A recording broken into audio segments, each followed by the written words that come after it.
Welcome to Man Does Tech, where I solve the problems you didn't even know you had. You start by preparing Yuzu and the save source.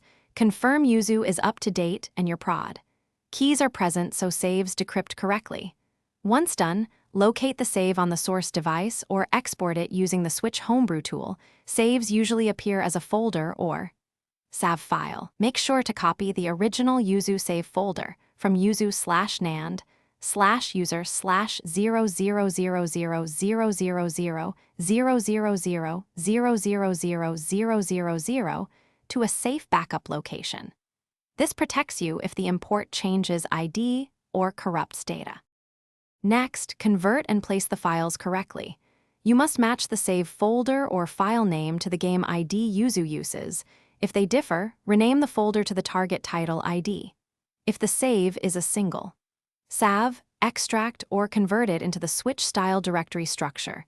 Checkpoint or other utilities can do this. Then copy the resulting folder into yuzu/user/0000000000000/000/000/. And finally, verify the import by launching the game and loading the save from the in-game menu. Do not rely on quick-load states. If the save does not appear, make sure the title ID and account ID in the save match. Yuzu's folder, mismatched account ID are common. Also check encryption headers. If the save was encrypted for a different console, it won't load. One key troubleshooting tip: restore your backup copy and reapply conversion steps rather than editing files blindly.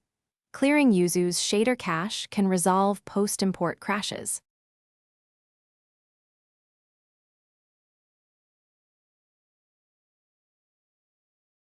Thanks for watching. If you found this helpful, don't forget to like and subscribe.